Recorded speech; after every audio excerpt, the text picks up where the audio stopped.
welcome to episode 398 of the HaskinCast Podcast. I am your host, Scott Haskin, and I'm here with my favorite group of people to talk about what I have recently discovered is a pretty crazy song. I never thought deeply about it until a couple of months ago, and we're all going to discuss it together. So I'm going to introduce everyone on the call. Returning champion, we have Juli, Gort, Finn. Juli, how are you? I'm doing great. Thank you so much for having me. My pleasure. And new to the panel, we have Jon Finn. Jon, what's going on? Hey, what's going on, Scott? And Great to see you. Thank you. It's great to have you here. And not to be outdone, we have another Jon from the Deep Purple podcast, Jon Mottola. Jon, what's happening? Hey, Scott. Good to be here. And not having car problems because of you. And of course, returning is Derek. Derek, what's going on? Just living the dream. How's everyone else doing? Doing well. I find your background very confusing. Yep. I just noticed it looks like you have a shower curtain and you have a map in your shower.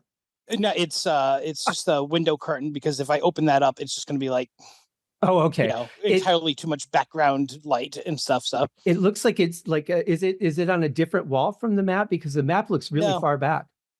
No, I think it's just an angle. Oh, okay. Yeah. Wow, that was okay. That's kind of freaking me out a little bit. So welcome back, everybody. It's been a while since we did our grunge show. And in the meantime, I've heard nothing but grunge jokes. Really? Like clips of Family Guy are popping up on my Instagram, because, once you talk about something, then anytime you go on social media, you're just jam-packed with whatever it is that you just mentioned.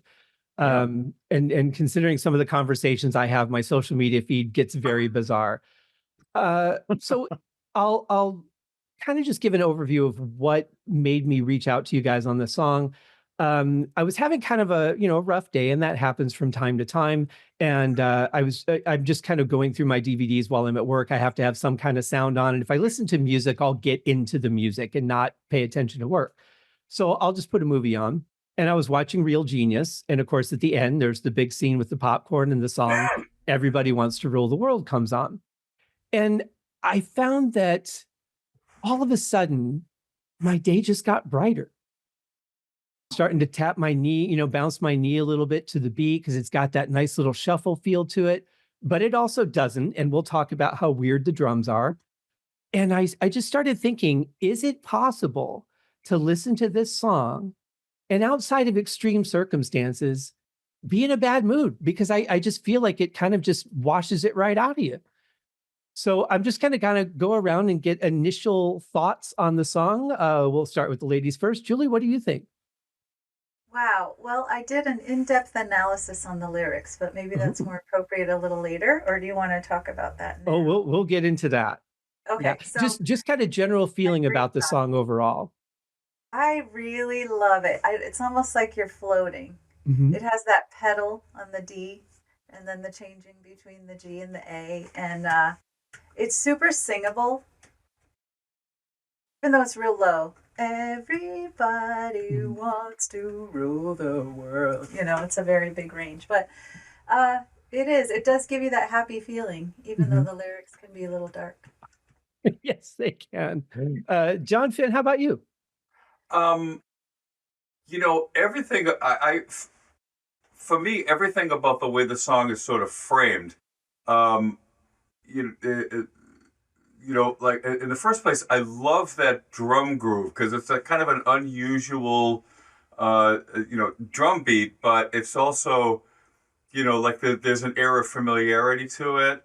The bass line is just that classic dunk go go go go go go, but the drum beat on top of that really kind of spins it left a little bit for me. Chord progression, I mean, we can get into detail, but those are kind of the main points, and just the way that it sounds, just the just the recording quality of it. Yeah, I would agree with that. I think the recording and the mix is fantastic on it. Derek, how about you? Yeah, it is such a great song, and I think it's like any really good classic pop song. On the surface, it sounds really simple. And then once you start paying any attention to it at all, you start to realize that there's depth to it. whether it's musically, lyrically, whatever it is. But on the surface, I really liked what Juli said, like that kind of that floating feel to it.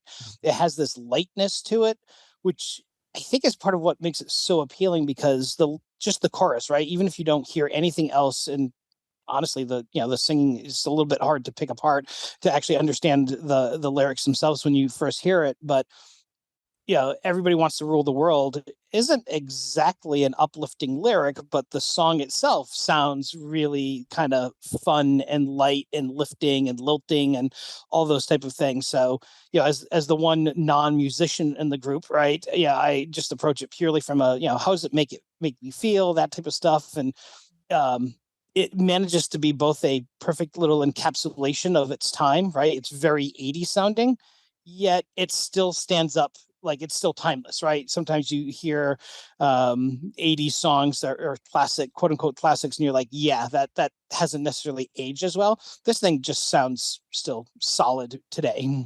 That's an interesting point. And it is kind of a contrast too, because you can do that musically. I think of, just recently did a couple of episodes on the Misfits, and, some of the songs sound kind of happy. It's got that Elvis feeling to it because Danzig was very influenced by Elvis, and he's talking about ripping limbs apart and, just kind of having a good time, and it's amazing what you can frame in musically versus lyrically, and they could be completely contrasting, and it still all comes together and works really well. John Mottola, what do you think?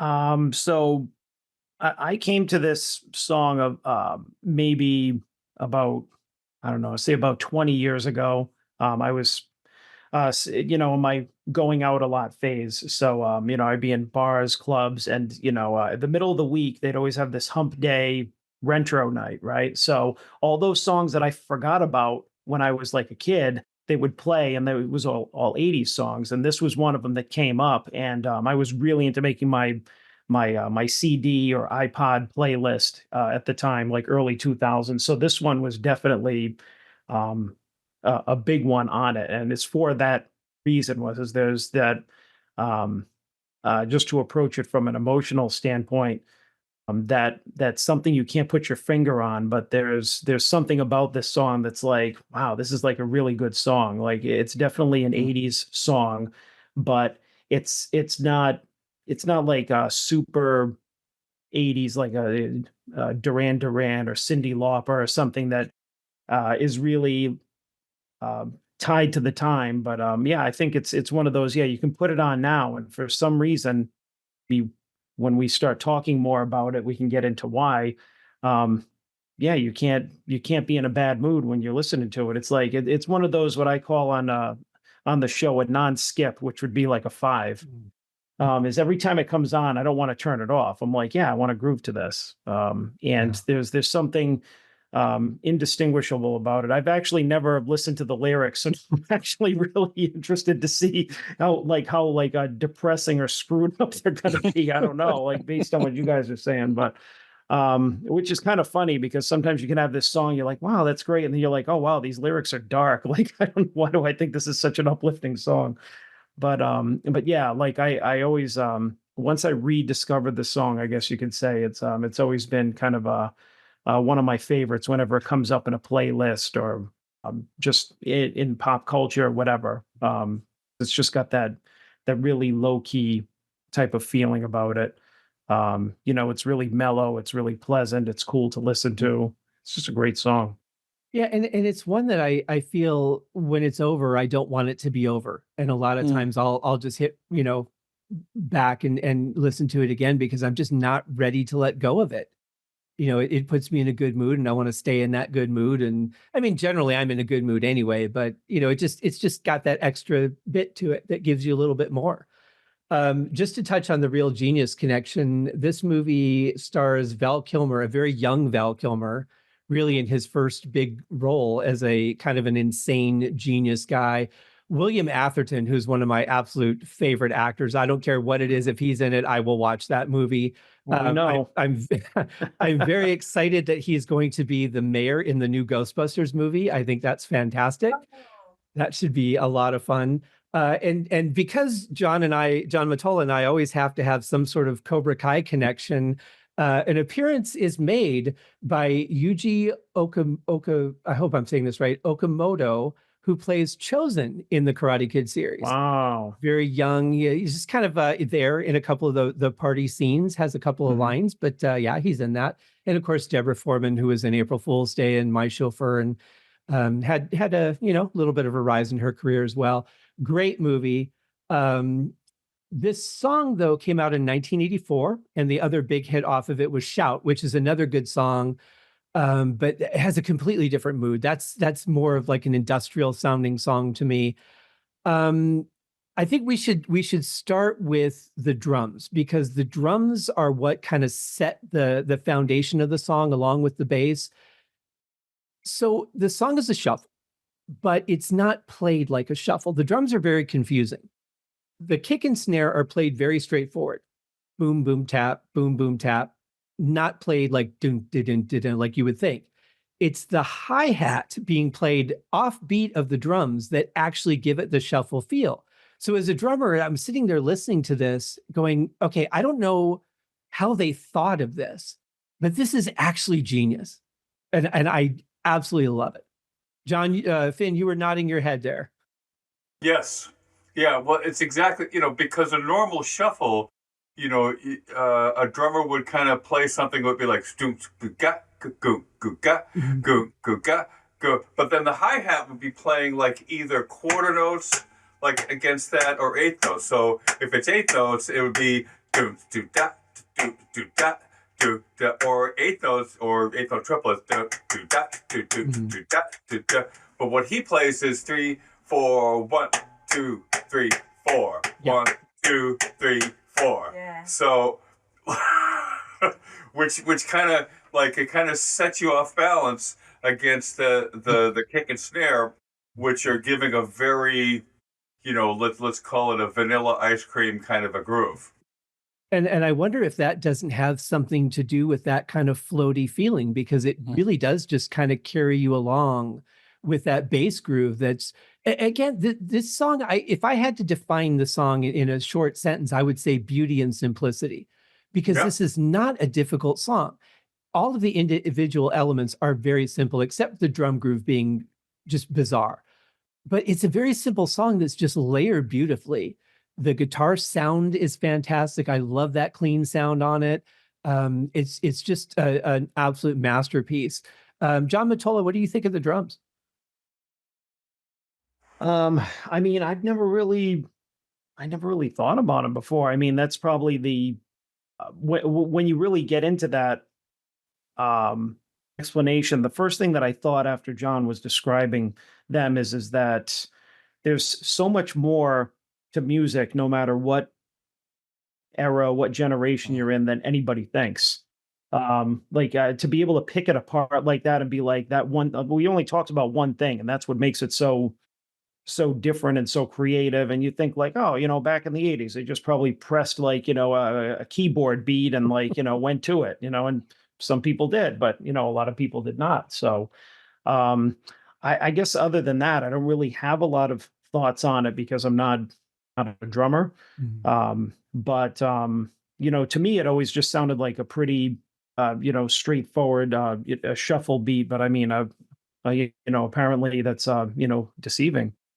Yeah, it's, when you just listen to a song on the surface and you're just listening for pure enjoyment, you probably won't notice a lot of those things. But as I've, been doing podcasts and things for years, I've become a more critical listener. And now when I sit down and listen to a piece of music, it's really hard not to just automatically start critically listening a little bit more.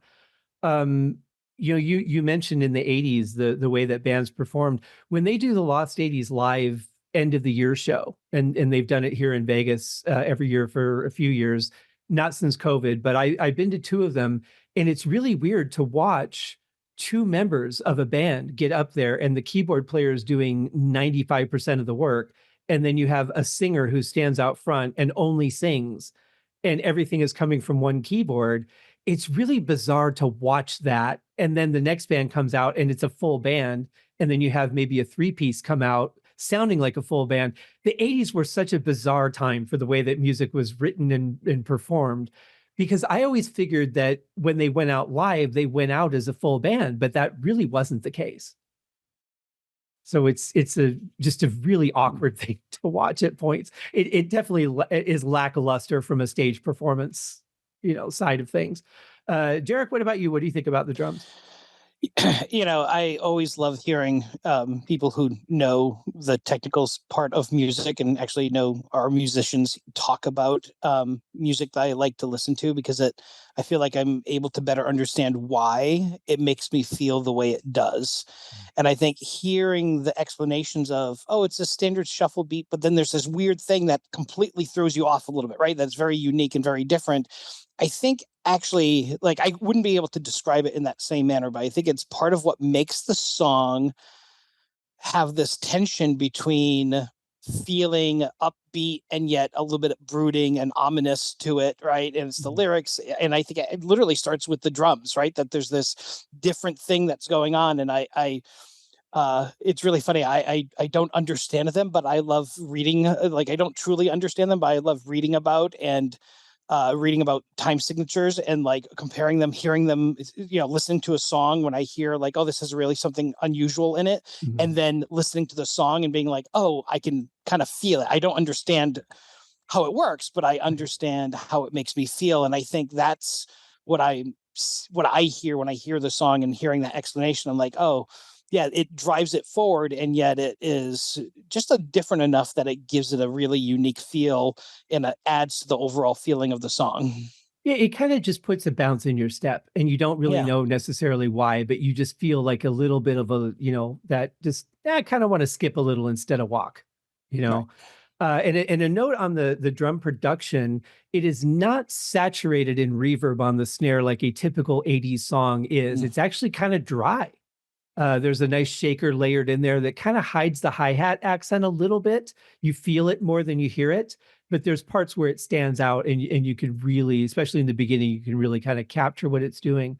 Juli, what about you? Well, I was going to mention about the production too, and how nice everything lays in the mix. I think makes it exceptional for me is just that the driving bass. The bass and the drums working together, but, maybe we'll talk about that later. Mm-hmm. But I love that foundation that it's laying throughout the entire song. And then when you get to the bridge, it just builds up in the intensity. I love the bridge. It does. So for you guys that are listening, a note on how to play shuffles. I do have a video on my YouTube channel on how to play a double shuffle. It's very basic. And then, of course, the day after I released that, Russell Gilbrook, the drummer for Uriah Heep, had to outdo me and do an amazing video on how to do a double shuffle. So check that out if you really want to learn what you're doing and don't watch my video. He's such a master of that. And very impressive. But so many Uriah Heep songs are double shuffles that it's, pretty natural for a guy in that band to be able to master that technique. So let's talk about the bass, because it's very heavy in the mix, not an annoyingly heavy part, but it really balances with the drums very well. It's very prominent. Since you brought it up, Juli, how about we start with you this time? Yeah, so I do believe it is a real bass, not a synth bass. So again, that foundation that keeps us grounded throughout the entire song. We have the chord change happening just back and forth, but then the bass, I think I love that grounding feeling. Now, you said you don't think it's programmed, but do you think they're using a little bit of a distortion or something on it? Because it does sound a little bit affected. I'd probably have to listen to it again. Mm-hmm. What do you think, John? You were going to ask. Oh, no, that's fine. Okay. I was going to say that I was thinking about it as you were posing the question, and the question that came up for me was: is it a real bass, or is it a synth, or is it some combination of the two? Mm. But Scott, you're right. It's a really prominent feature of the recording. But, I agree with everything that Juli said, just in terms of it being the foundation, so I'm not sure it really matters if it's a real bass or a synth, but just as a matter of minutia, I'd be curious to go back and listen to it and see what we can figure out. Well, and I kind of feel the same way about the drums, because I feel like the drums sound like they could have been programmed. They're very perfect. But I don't think they were, because I've seen it. I've seen videos of them doing it live, and he plays it exactly the same as it is on the album. I believe he recorded it on an electronic kit, but I don't feel like it was programmed. I think he's just very precise. See, I had heard that they recorded that album, and particularly that track, in a in a castle or a mansion that they had. That was something that I've heard a long time ago, and I think the footage you see in the video is from the recording session. Wow. Okay, I'll have to watch that again. Yeah. Yeah. We learned on the Deep Purple podcast when you guys did your episode on the individual tracks from Burn, how distorted a bass guitar can sound on an individual track. And then when you mix it in, you don't hear any of that. I never knew how much distortion that Glenn Hughes had on his bass guitar until you guys did that show. And I'm listening to it, and then I listen to the song. I'm like, I don't hear any of that. And as an audio engineer, I find that pretty perplexing that bass isn't buzzing the way it is when you listen to it individually. What do you think of the bass on this song, Jon? Well, now that we're talking about it, I mean, I always thought that it was like a synth bass, but that could be a toss up. I mean, from that era, whether something was programmed or whether it was real, who knows? You have to dig to find that stuff out. But when you I mean, I always knew that it was a the very simple kind of bum bum bum bum bum type of bass. But as soon as you guys started doing that, it made me think of that simple, almost like a blues, as like a 1-4-5, you go bump bump bump bump bump bump bump, except it's just like chugging on one note. And that kind of goes along with, we could talk about later, some of the guitar fills in it, which are this kind of really twangy, bluesy sounding guitar fills, which I don't know if anybody really thinks about, but that's something that I pick up on it. Which, you'd think, like, you don't think that this is a bluesy type of song at all, but I think that there are many, the more we talk about it, many different styles kind of melding together to create this song. That's a good point. Yeah. Let me throw it back to, before I get to Derek, let me throw it back to you guys, Juli and Jon. Thinking back to this time frame, what equipment would have been available? Were there synth bass pedals at the time? What would have been available for them to record that? Sure. Yeah. Synths were. I mean, synthesizers have been available since 60s, 70s.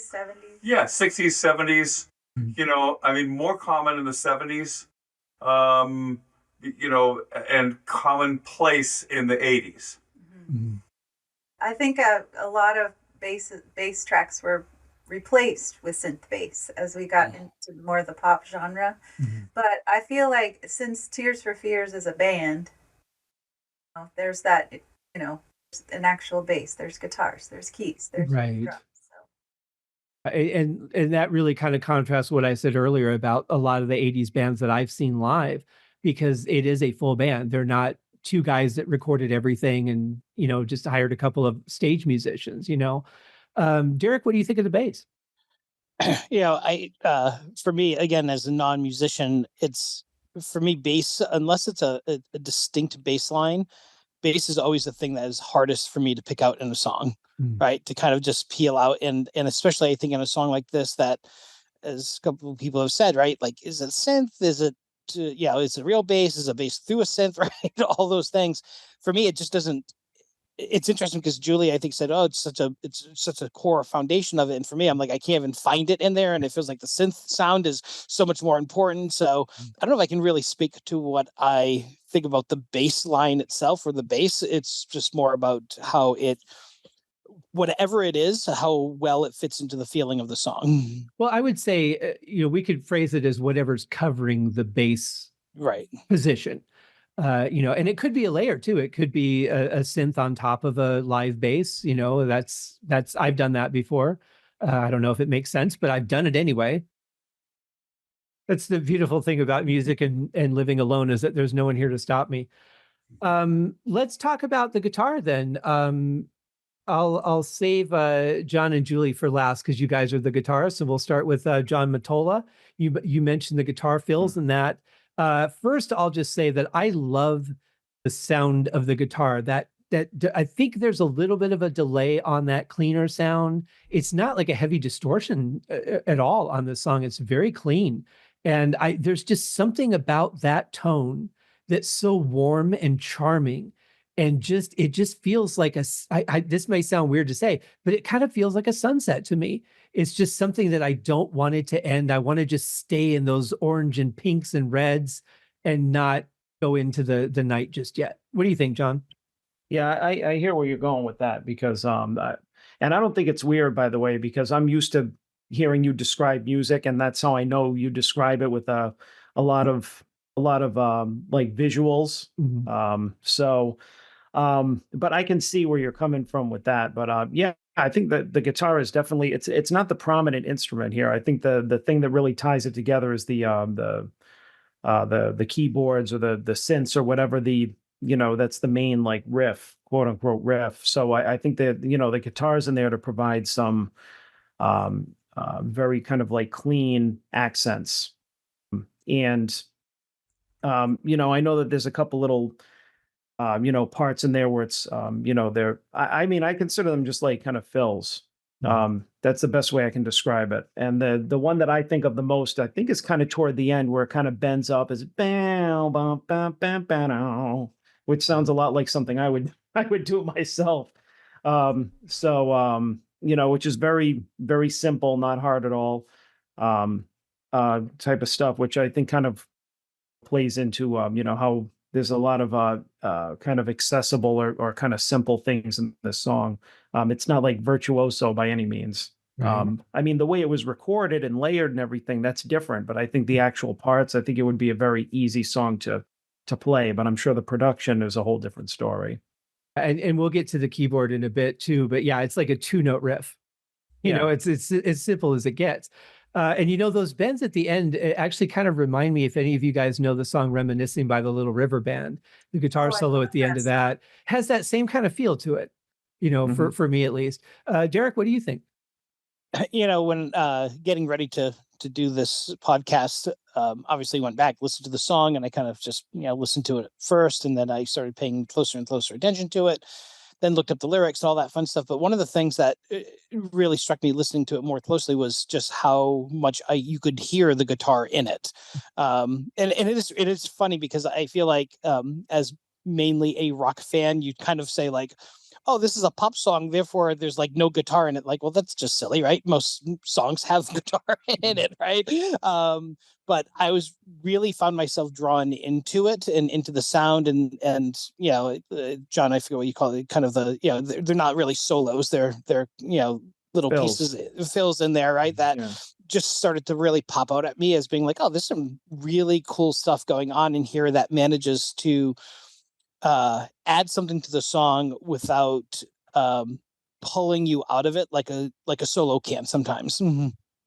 Yeah, that's very true. And I think the 80s music is in generally kind of dismissed as just being 80s music. And when I think of some of the songs, especially bands like Saga with songs like On the Loose, they are so technical and they are so intricate and there's so many layers. But I think people just go, well, it was the 80s, and they just kind of don't really, think about it too much. Juli, as a guitarist, what do you think? Oh, it's got so many good little tidbits. It's almost like these little sweets, like the intro, that little riff. And like you were saying, Jon, it's not riffage. It's more these beautiful melodic elements, and even the guitar solo, the fact that we could sing it, right? We could sing every little part. It's just memorable. It fits with the chords. It's pleasing. The sounds, they feel real lush, but not saturated, not swimming. Yeah. I feel like there's clarity between the sections too. And then when we could, like, again, I'm totally into the bridge, that rhythmic thing, dun, dun, dun, dun, dun, dun, that beautiful kind of percussive, syncopated progression there. So, yeah, I loved it a lot. As a guitarist, do you find that difficult if you were to perform the song live, do you kind of feel like I'm just going to hit this chord and then I'm going to wait and then I'm going to do this and then I'm going to wait? Is it something that would be boring for you to perform? Oh gosh, no, because there's so many little things. If I were to perform it with fast times, I would find the ones that stick out the most and just go from thing to thing. But I don't think I'm the only guitar player when I play with them, so I can't really just play a chord. You know, I don't think it would fill it up enough. And especially with the keys covering a lot of the harmonic elements, I would want to add all those little decorations. I could see that. I think to add a visual to what you're saying, I kind of see the guitars as the creamy icing on the cupcake. You know, they just add that extra layer that makes it special without being like, hey, I'm the icing. You got to look at me and what I'm doing. You know, it's there, it blends in, and it just adds a really nice flavor. Jon, what about you? What do you think of this one? So before I think one of the things I wanted to quickly mention, Juli and I have had a lot of conversations. You know, you were talking about the idea of like, you know, is it boring to sit and play a simple part? And Juli and I have had a lot of conversations about that very thing. And one of the reasons why we work really well together is because we have both have sort of the same philosophy, which is that it's not about what I do, it's about what we do. It's about what the song does. Yeah. You know, so if the song comes across, you know, if my role is to show up and play one chord throughout the whole thing, and the overall effect of what we do sounds good, I'm perfectly content. Like, I'm not bored by that, because you know, to me, like, the process of making music, you know, when you think about it, it's magic. You know, like all these disparate elements come together, and then like this thing comes out that's like larger than the sum total of the parts. So that's kind of, I think, I'd like to think that we're both, you know, in that camp. But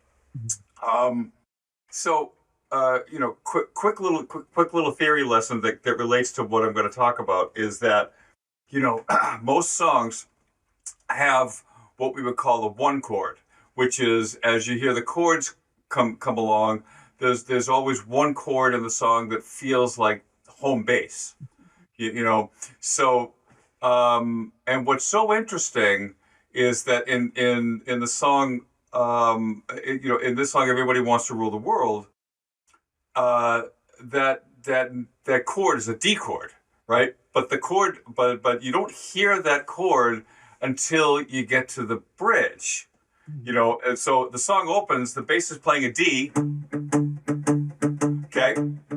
Then the keyboards and a softer guitar play an A chord, followed by a G chord, which is the 5 and 4 chords of the key of D, you know, against that D. So 2, 3, 4. So the tonality is established, but the chords like aren't taking you to that home chord. But the bass part is kind of hanging away at that D, which is the home note, and the guitar, which is why I mentioned all this, is playing, right? Which is, now if I play just the bass note, right, that all feels like D. But when you play the keyboard chords against that, it completely changes the flavor. Right. So what I find is so cool is the combination of all of those elements kind of give you that floaty feel that Juli was talking about earlier. Yeah, you know, I didn't realize until you just said that, but it almost feels like a question and response. Oh, it absolutely is. So when you get to the bridge, right?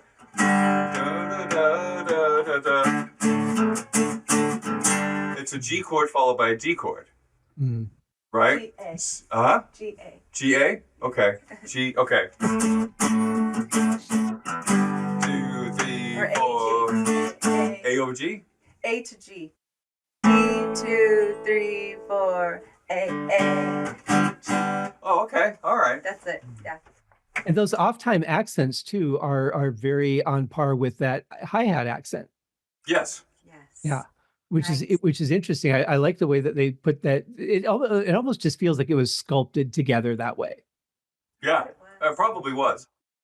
And that on top of the tonality that they're using too, just that warm sound that's just so magic.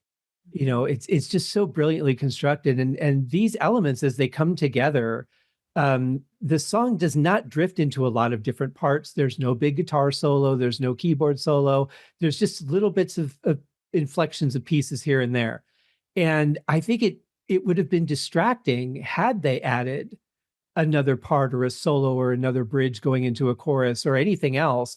I think it's the beauty of this song is really in the simplicity, in the technicality of the simplicity, if that makes any sense. Yeah, oh yeah, it totally does. Yeah. So there's really not much to talk about with the keyboards because they're really not doing a whole lot. They're really just kind of holding that foundation of, okay, we're resetting. Da, da. Go ahead. My turn. Da, da. There's not much to it other than that, you know? John, you had mentioned that you wanted to talk a little about the keyboards. What do you think? I'm sorry, John Mottola. I'm pointing as if you guys can see what's on my screen. Like over there. Yeah. This guy over here. Yeah, I mean, I think you pretty much said it. Derek, but no, I'm just kidding. I mean, there's really not, I think from my point, there's really not much else to say. Is that it's very simple, but I mean, it's a, it kind of holds a tone together. I think that's like the main, I want to say the main part of it because there's so many different parts as we've just, discussed here, but that's really the your major rhythm or glue that holds the like the main part of the song together.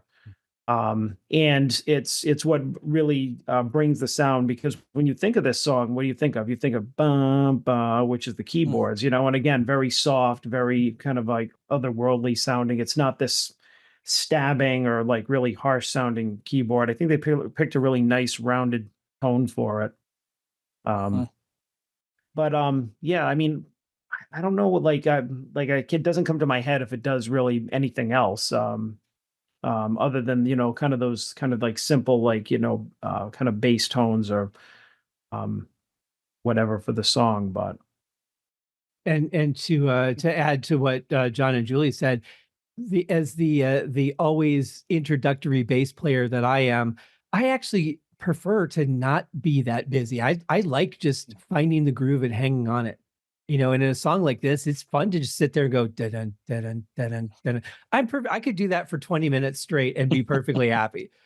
Yeah, no, I mean, I agree as well. I mean, one of those things about being like like I'm not a great musician, not a virtuoso or anything. So one of the things that I was like always really self-conscious about when we were growing up was like going into music stores or like going into, just public spaces where there are other musicians. And then you always like, I always felt like, they're judging you. Like if you can't, do sweep arpeggios blindfolded, they're just like, he's nothing, and it's just like, I stuck to my 2 or 3 things that I did really well and did them. And I can't remember who mentioned it earlier, but it's just like when you're in that zone, just kind of doing something simplistic, it's just like when it brings all the music together in the song, it's like I could do like, what's in the, say like the 3 things that are in my toolbox over and over. And it's just like, if the end result is cool and you're having fun doing it, does it really matter if it's,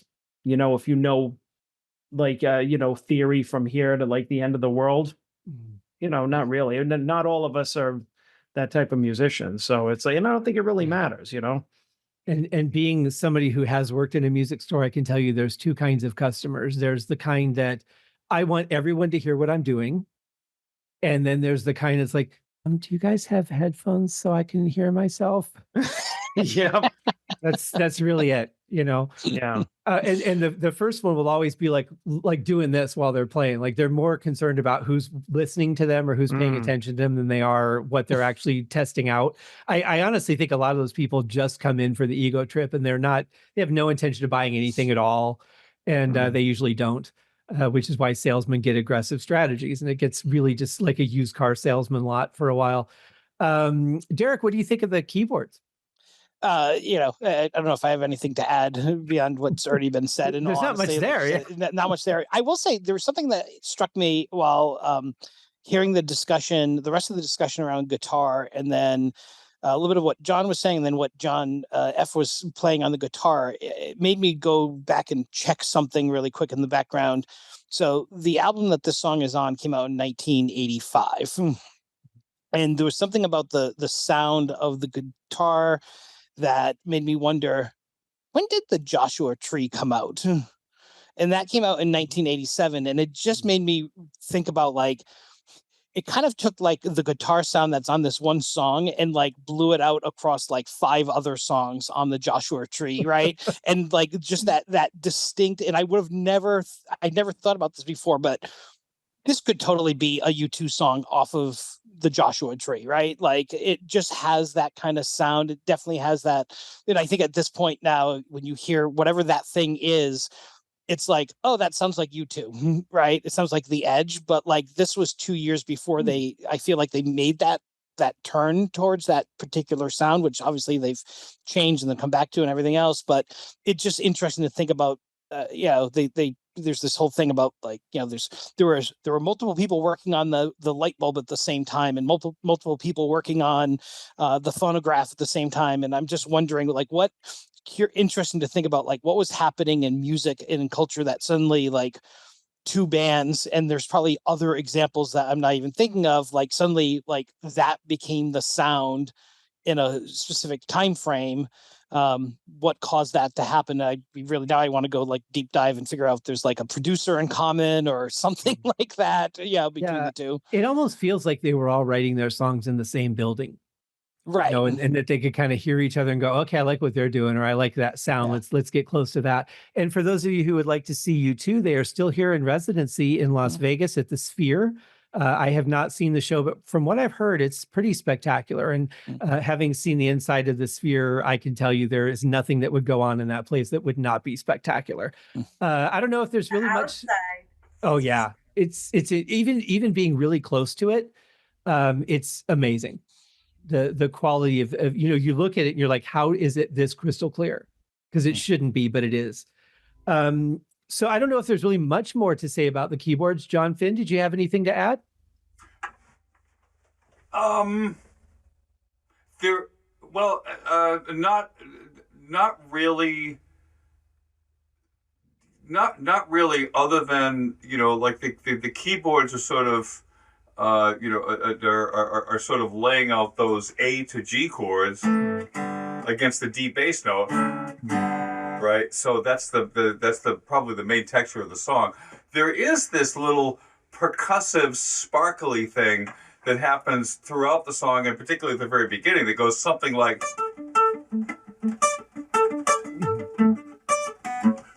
Do you think it's an arpeggiator? Yeah, it might be. I was wondering if it was. Yeah, it sounds like it could be. If it isn't, it's perfectly played. Yeah, I'll say that. Yeah, and again, and they're just playing D and A, over the key of D, which is the home, the home key of the whole thing, and then you hear the A to G chords on top of that. And I just love the way that sounds. I do too. And I'll say the thing that I really like about the keyboards is the decay. It's not too long of a tail. It's really kind of just right. It just ends as it needs to give that space to the guitar. And it just kind of just covers enough of the beginning of the guitar space so that there's nothing empty, but it doesn't intrude on the guitar at all. It's like the perfect decay they could have picked. Juli, did you have anything on keyboards? Well, I'm just in love with the sound. I feel it kind of blooms up.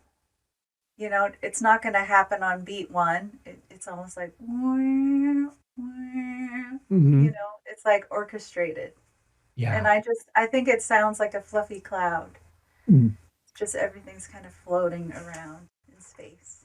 I like that. I kind of think of it as like a can of rainwater that just kind of like washes everything that they did off so that they can do it again. I don't know where I'm coming up with these visuals today.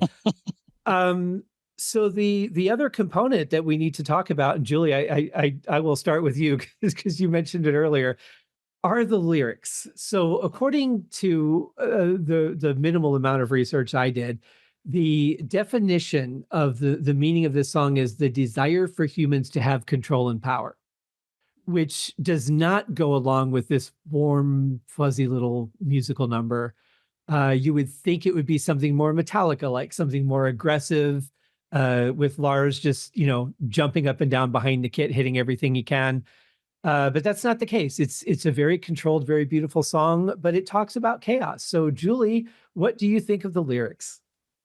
Well, first of all, I feel as songwriters, we're always trying to capture prosody, which is the balance of everything. The lyrics, are we finding the meaning of the lyrics in what's happening in the music? And like what you said, there's this, like in the song, nobody's fighting to be the attention. Everything is just cohesive and floating together in this natural state. But then here we talk about everybody wanting to rule the world, right? So the theme, let me just go back to all my notes here. Welcome to your life. There's no turning back. Even while we sleep, we find you acting on your best behavior. Turn your back on Mother Nature. Everybody wants to rule the world. Excuse me. I'm having allergies. Oh, it's okay. It's just early March and I can't believe it. Okay, so when we think about even just the first section, there's only 2 lines that rhyme.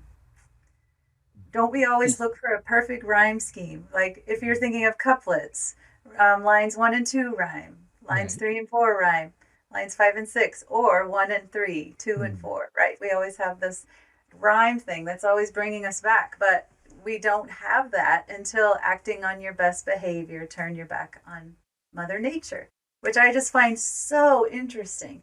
And as we're looking at the form, it's a traditional verse refrain, which we don't even see much in pop music. We see it in folk, something like the Bob Dylan song. All of a sudden I can't think of it. Okay, anyway, but we have these lines, and then everybody wants to rule the world is the end cap of each section. Right. So we have A, then we have a B, where there's a room where the light won't find you. So the rhyming is just there. But then if you look at the amount of syllables in each line, should I share my screen? I'm looking at a sheet that I'm... Yeah. Is it easier to see? Oh, you'll have to... I think I have to allow you access here. Oh, I have to figure out under security. Oh, that's right.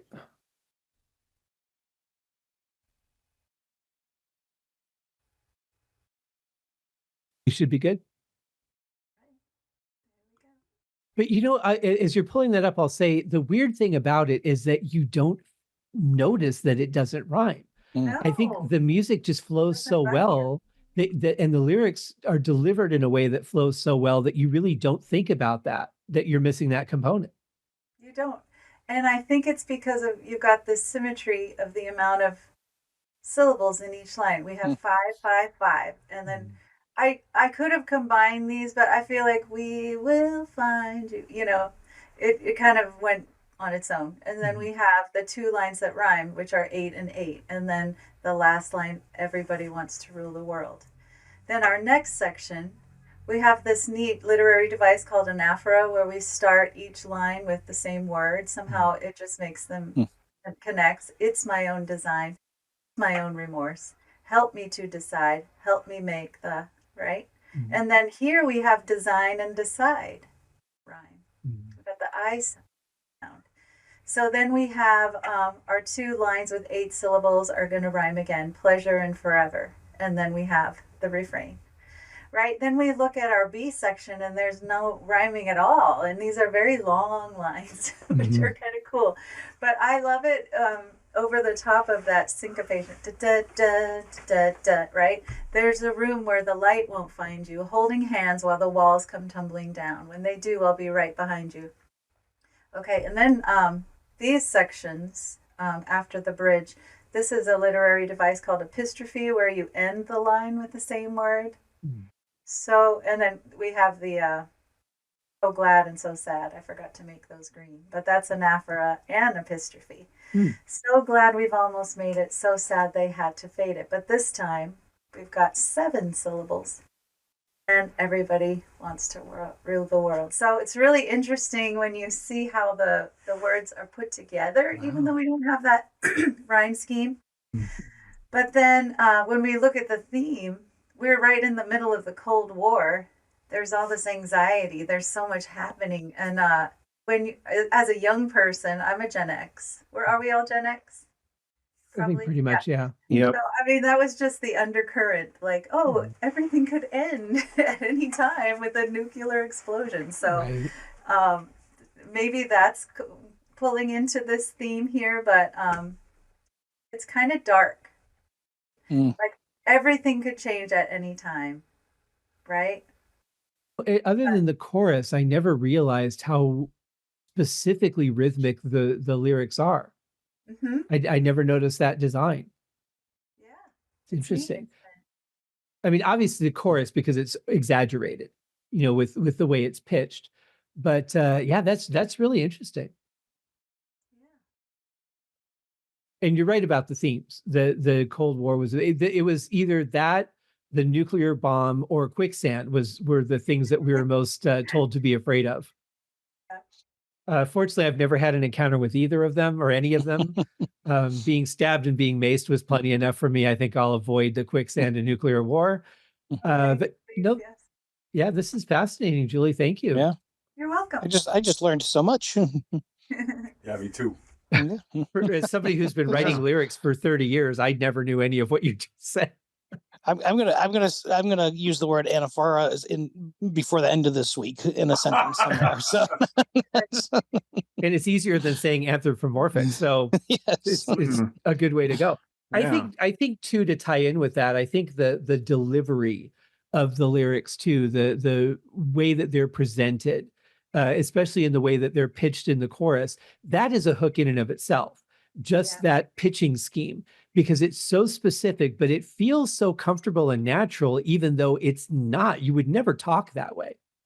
Because we're going down in pitch the whole time. But the spirit of it is like, it's not grounding at all. The fact that everybody's out for themselves, right? That's going to be the end of humanity, maybe, if you think about it, really. But it's not grounding to think that way. But the irony to me is that what we've got lyrics that are all about the individual, and a song where everyone's really supporting everyone else. And that is really the true bizarreness. That's a scholarly term of the song. Yeah. Jon Finn, what do you think? What she said. Let's start there. Yeah. And, the only other thing I would sort of add to it is that one thing I've always thought was cool about the way that this tune is presented is this sort of call and response between the band and the lyrics. So you got, here's the first lyrics. And then, so you hear the musical phrase, then the lyrics, then so the lyrics are always sort of on the back half of the phrase, which does make it, a little bit unique. Typically, in a lot of cases, it's either the other way or some kind of mix. And here it's pretty consistently back half of the phrase throughout the whole song. I'm not sure. Yeah, that's very bizarre. The meaning of that is, but I thought it was cool. Well, and I think it again goes with that hi-hat accent too, because the hi-hat accent comes in on the second half instead of in the beginning where you would expect it. And then you've got the response now when the lyrics come in, they're kind of replacing what the guitar was doing in the opening. So it's like the keyboard's always leading it and always refreshing it back to the one count. Very interesting. Very interesting. Derek, what do you think? Yeah, I certainly can't add anything from a technical standpoint, but just from the content of the lyrics, and then what I've always thought about the song versus finally reading the lyrics like in the last week, right? So I've obviously the words that stand out in the song are "Everybody Wants to Rule the World." Again, I mentioned this before. It feels like the rest of the song, it's a little hard to actually decipher the lyrics. Like, it's not as clearly enunciated as some other songs are.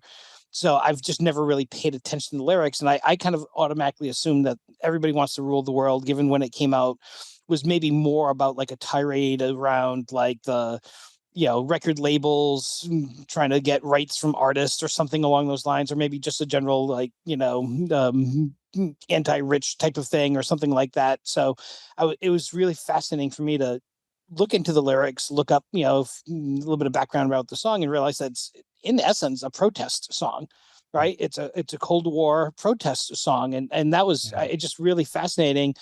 And I think from a scholarly standpoint, it seems like now others have started to like say, well, it could be this and it could be that, right? It has taken on a little bit of a life of its own. And I guess maybe to a certain extent, I've also viewed it as "Everybody Wants to Rule the World" as being not necessarily could almost be taken as a little bit of a motivating type of thing, right? Like, you can take it as not a negative thing if you don't understand the rest of the lyrics or you don't pay attention to it. So I was really kind of surprised in a really good way to better understand the lyrics, to read through them and understand what they were trying to do.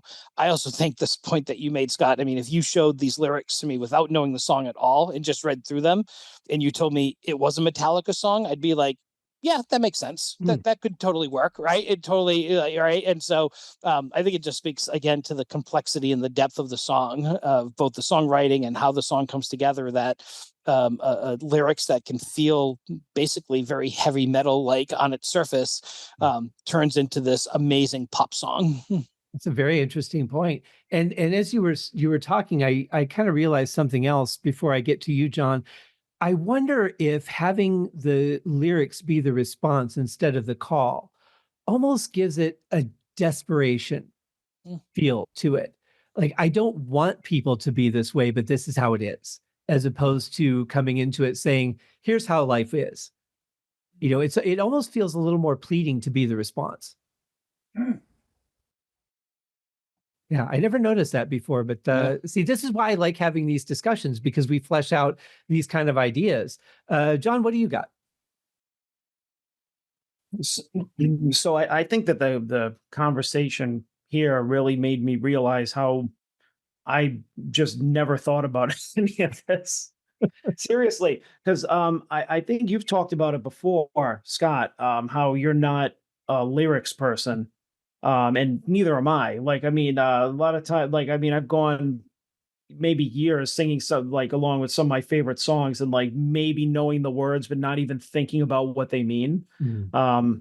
Even so, to me, just thinking about kind of deep diving into the song's lyrics and everything, you start to be like, okay, I know this is called "Everybody Wants to Rule the World," and you're like, well, if you think about it, it's actually kind of dark, and it's like, or like it could be a Metallica song or something. And that's really interesting to me, because I feel like a lot of people, like day-to-day life, think the same way that I do, is that the song comes on and you just hear the title, you don't even think about it. It could be, it could be like what is that Slayer song, like "Raining Blood," and I got "Raining Blood," dun, dun, and you're bopping your head. I don't even know. Like but everything from how Juli, I assume you broke down the lyrics like that into the A-B. That was you, that like you wrote up the lyric sheet and you figured all that stuff out. Yeah, that's very interesting. That it's like you look at it and you're just like, okay, that couldn't have been a coincidence. Like, that was obviously a songwriter did that on purpose. Like, that couldn't have been, it couldn't have been a coincidence. So it also brings to my attention how much more actually went into the thought of like the lyrics, the music, than you think about just on the surface. But the other thing too is like, is the subject matter really that that outrageous? Because while you guys were talking, I'm thinking of just like a lot of the crazy ass lyrics and pop songs and 80s songs that I thought about, like some of the themes that they've had. I mean, just like pick like any Prince song from the early 80s, or Madonna, like extremely controversial and inflammatory, and sometimes like just like I don't know why I picked those two, because it was Prince and Madonna, because some were very like for the time anyway, like, ooh, like sexually like explicit and graphic, and oh my goodness, I can't believe they're touching these themes. But I mean, if you really do think about it, I mean, they were really pulling out a lot of themes in pop music and metal music for that matter that were very inflammatory back then. Although I think people got away with it more in pop music because even though their I know we're not discussing image, but their look was really outrageous. I think that a lot of more people were just like, oh, okay, those weirdos, as opposed to the metal community, which I was more part of, were just like, okay, that's dangerous because they have flaming pentagrams behind them and they're wearing lipstick, and all right, we got to watch that, but let's not look at Boy George and think that he's anything but a whack job, and that it's fine, Well, and they would have been smart to not try to take on Prince or Madonna at that point. I think they were more about attacking the low-hanging fruit than people that would fight back. Yeah. And it actually served it, and it served those bands very well, because of a lot of bands that would have never been heard of were getting gold records just because there were warning labels on them. So thank you, PMRC, for doing that. Right. but I mean, I just you're right. Yeah, I just think that I think that the lyrics are kind of especially like if you just take it out of the time and you come into present day, right? You just throw an old song out there from 40 years ago and you're just like, oh yeah, it's nice. And then you dissect it and you're like, oh, okay, there's a lot more to it than I thought. Holy cow. And that's pretty much what I got from this. And the other thing, I have the lyrics open in the background here and just reading through them, and it feels like there's also the difference between the songwriter's intent versus the listener's kind of interpretation of it, right? True. And I think about your story, Jon, of like, okay, how did you come into the song and kind of getting re-exposed to it by going out and going to clubs and that type of stuff. And I'm looking at the lyrics, particularly like, of freedom and of pleasure, nothing ever lasts forever. Everybody wants to rule the world. And I just kind of like picture those couple of lines as being very like kind of applicable to like going out and like, right, hooking up and whatever. And like, like there's just something that feels, and yet that song, that those lyrics are, when you like read about like what they were intending, was really about the end of the world and not about going out and dating or whatever. So it's really an interesting example of songwriting, deep songwriting having different meanings in different situations, perhaps. I would agree with that. Yeah, that's true. Yeah, absolutely. As we wrap up, and I want to go around and get everyone's final thoughts, but I also want to pose another question to you while we do this. Is there another song that you can think of that has this same effect? Like, no matter what's going on, when you hear it, you're like, I'm not in a bad mood anymore, or I just feel good. Like, is there another song that does that? It could be an instrumental. It could be, anything at all. I would say for me, probably the And Your Bird Can Sing by the Beatles would be one that anytime I hear that song, I'm just like, I don't even care. Like, the bomb could be on its way and I'll be like, I can die happy because this song is just lovely. But that's just me. I know whoever I pick first, I'm putting on the spot. So I'll start with Derek.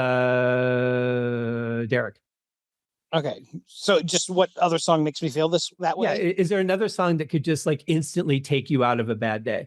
This one, as soon as you started saying that you're going to ask this question, I started racking my brain. And the one that came to mind is a total deep cut, in all honesty. And from a one-hit wonder, one album band called the New Radicals. It was kind of a quote unquote super group back in the 90s. I think it was Butch Vig was in it or something, or it was 1997 and they came out with one album, and the album itself is great from start to finish. But there's this one song on it called Jehovah Made This Whole World for You that is a little bit similar to this song in terms of like the lyrics are kind of from the viewpoint of kind of this alt girl who's trying to be different than everyone by doing that. And she's really being like everyone else that's trying to be different. And the song itself has this killer sound, and I don't know, it's singable, it's fun, it's uplifting. The lyrics are kind of funny. But that's one that for me, if that comes on, like, John, I think there's the no skip songs, and then there's the let's go back and listen to that 2 or 3 times songs, right? And Wow. that's one for me. Okay, very interesting. Mhm. John Mottola? So, like Derek, I was racking my brain. I'm like, oh God, out of all the songs that I've heard, what is that? Right. So, but basically, I just like the first one that came to mind, maybe in context of this discussion, was one that I hadn't thought about in a while, but maybe in the past few years, I did was it was from a 1976 album by George Benson called Breezin, and it's the title track, which is an instrumental. I don't know if any. I mean, it was pretty popular, so I'm sure that you guys have heard of it. But my dad used to play that when I was a kid. He loved that album, and so it's kind of burned in my brain. But it's like I've heard it more recently, and it's in context of it being kind of in the same-ish era, give or take 8 to 10 years. I just think it's a really pleasant song whenever it comes on. And sometimes, like occasionally, you'll hear it come on, like maybe light rock radio or like station, or if you're in a store or something like that. And it's just it's one of those songs that I think it's impossible to be in a bad mood, because it's just you're just grooving along to it, and it's just very simple instrumental and guitar line from a guy that now there's one, if you go back and listen to his early jazz stuff, you're just like, holy crap. And then he's playing this and you're just like, what was he, like asleep when he was recording this? It's so simple, but it's how he got to the mainstream. So but anyway, that's mine. I just I really enjoy it. If you haven't heard it, then you should listen. Excellent. All right, John? Okay, so first of all, John, I'm gonna give you a big old nod because the album Breezin was my first introduction into George Benson, and that what a great album that was. And I think what's always, and I've seen George Benson live a couple of times, and I will have to tell you, live he might be one of the best, strongest performers I have ever seen. Wow. Like I saw him play in an outdoor venue in Boston, and he performed a set that it's probably the most perfect set I've ever witnessed. I mean, he turned in just a pristine performance, great feel, great tone, played everything flawless. So Wow. Big fat no. Okay, so in sharp contrast to that, when Scott, when you were asking the question, I thought of about maybe 40 songs, but the number one was Walking on Sunshine. Oh, yeah, Katrina was, yeah. Because I'm a total sucker for that kind of pop. And I just love that,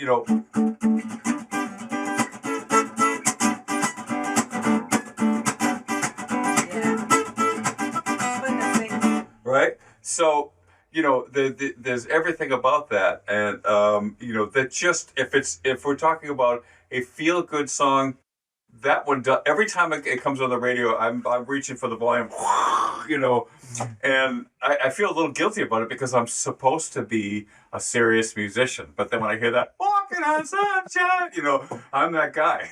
Well, yeah, but you know what, though, I think, Juli, the little dance move that you just made exactly sums up what that song does to people. Yeah. It makes you want to just move, it's interesting. The term serious musician is such a weird thing. I think when I think of that term, I think of guys like Beethoven, who just sit there with a brooding look on his face and the quill pen writing on the paper. And I hope I don't look like that when I write out sheet music. I really do. But I think that music is fun. It's supposed to be fun. We could be serious and we could be intelligent how we go about it. But serious is just, I don't know, it's just not a term that I think really should be associated with it. Do you? I think you have to find a balance Mhm. because I played in church for many years, and that was a beautiful outlet. I played instrumental metal. It was very serious. Mhm. And then my very first time playing in a cover band at a casino, it was disco and funk. And the singer had this big afro wig. I had a hot pink bob. And I thought to myself, what have I become? I have spent 20 years playing serious music, and now I'm a comedian. But I'll tell you, my life was changed that night because everybody was so happy. We were the life of the party. There was dancing all night long, and it was a ball. So I think that you can embrace different facets of music. I think that's fair. I think there's a difference between taking it like taking what you do seriously, as we all should, and music being a serious thing, because it should, regardless of what you're doing, it should have an element of fun.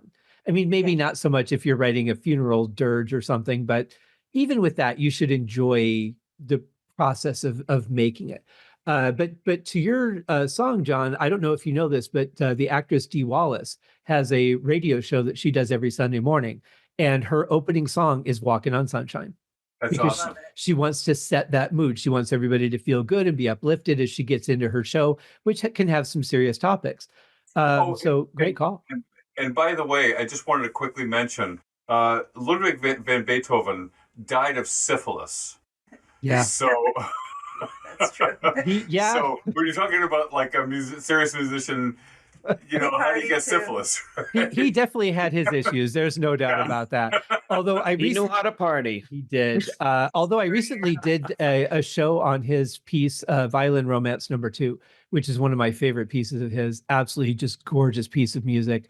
I'm just now really starting to get into Mozart, but Beethoven was the one that I grew up with as a classical influence. Juli, how about you? What's your song?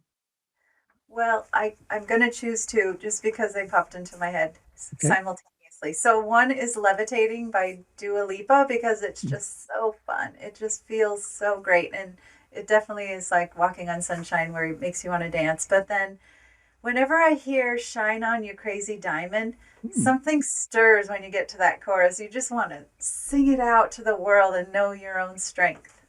That kind of uplifting, empowering type song. I think too, there's different kinds of uplifting. I mean, if you want something that just really drives you, you could look at a song like War by Joe Satriani or Call of Cthulhu by Metallica, something that's just gonna make you go, "Rah, I want to do something." Or you could look at something that's more uplifting like Classical Gas, or songs that just have a really warm feel to them. But there's definitely something I think special about Everybody Wants to Rule the World that just I can't, I mean, I can find songs that make me feel good or songs that are uplifting, but there is something so magical about all the factors that come together in this song. And I really appreciate you guys walking through it with me. You've all shed light on different things that I hadn't considered. And I think we've had a really good in-depth conversation about it.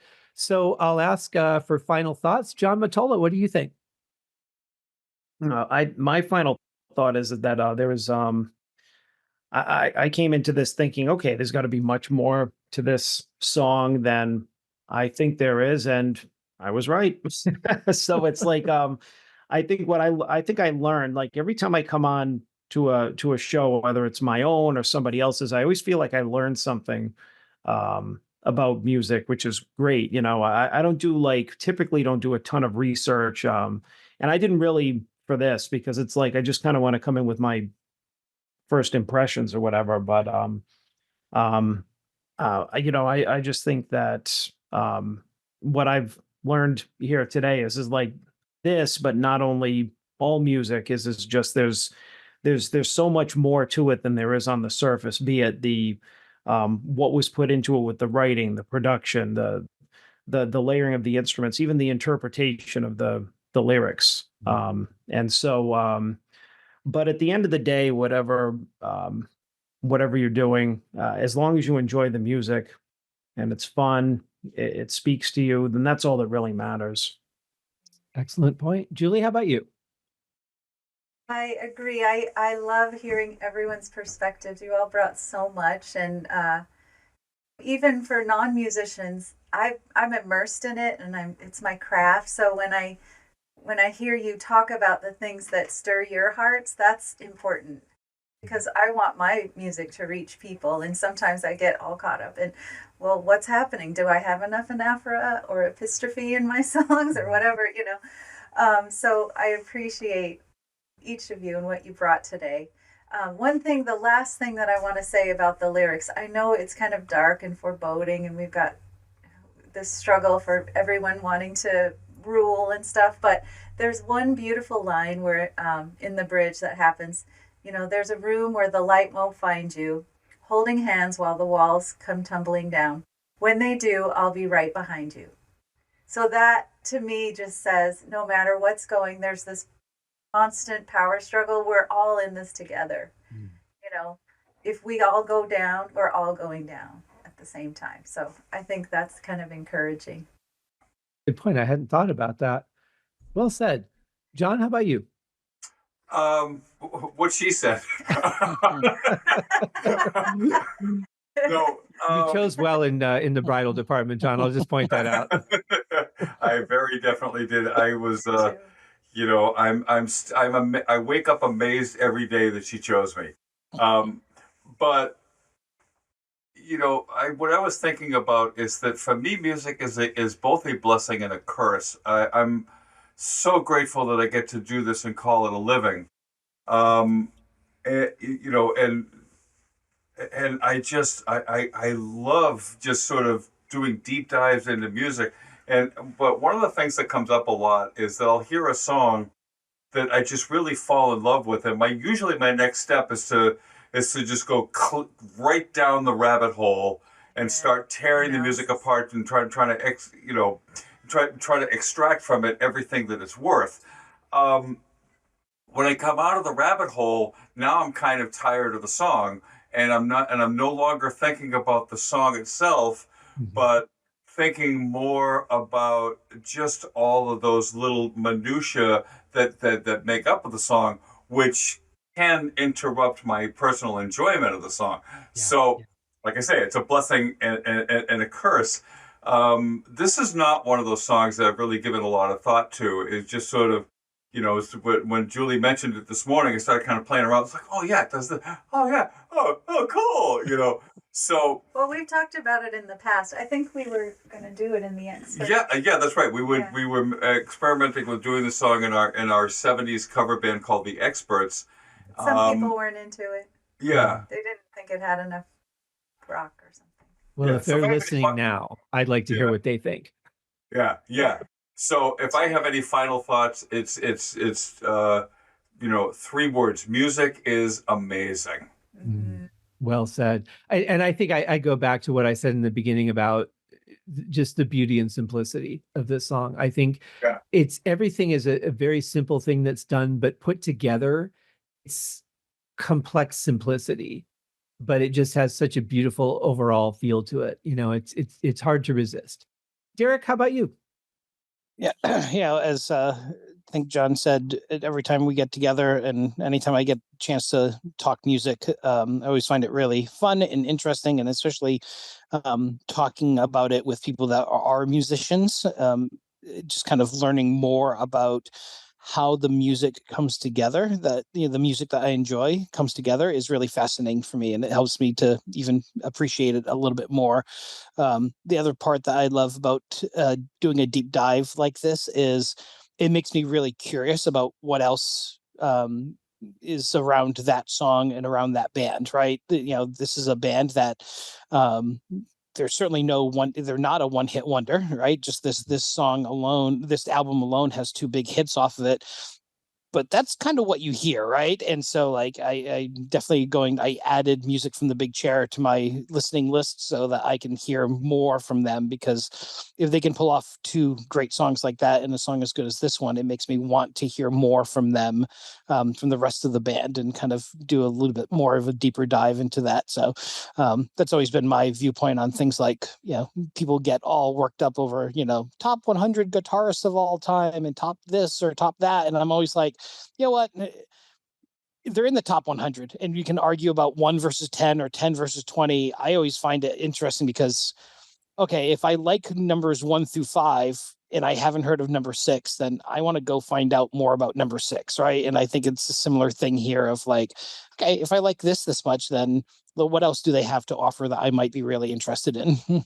It's really interesting that you say that, because I just had a conversation yesterday about that very thing. Why are these lists important? And that is exactly why those lists are important, because it allows options to discover people that you might not be aware of and that you might enjoy. I think the problem with them is that they tend to be very polarizing, and people get more caught up in the, that sort of biased confirmation that they need to know that the person that they follow is a top person, or that they're popular, and that confirms that me liking them is okay. And then they argue about, well, why are they fourth and not third? Or how come this person's always first and not second? And it always goes in the wrong direction, where what your outlook is, Derek, is exactly what these things should be bringing us to. Interestingly, I do the opposite. I will absolutely love, and I'll use Saga as the example, because I absolutely loved On the Loose and Wind 'Em Up, two of my very favorite songs from the 80s. But I never cared to find out anything else those guys ever did. And I don't know why.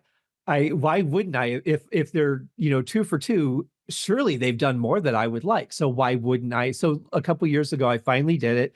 Listened to that album, the whole album, really enjoyed it. Haven't listened to it since, but trying to expand and open up my horizons a little bit. I don't know why I do that, but I think it is important. And Jon Finn, if you are looking for a song to dissect, On the Loose by Saga would be a really good one. I'm definitely going to check that out. I love that tune. I forgot all about it until you just mentioned it. I haven't heard it in years. Yeah. Yeah. Zebra was another one. Who's Behind the Door and Tell Me What You Want. Loved those songs. Who's Behind the Door, one of my all-time favorite songs. Never cared to hear anything else they did. So I did the same thing. Listened to their first album. Loved it. It's weird, but I just have this thing that I'm just like, I guess I'm one of those people that if I know what I want in the vending machine, I'm just going to go for what I want in the vending machine.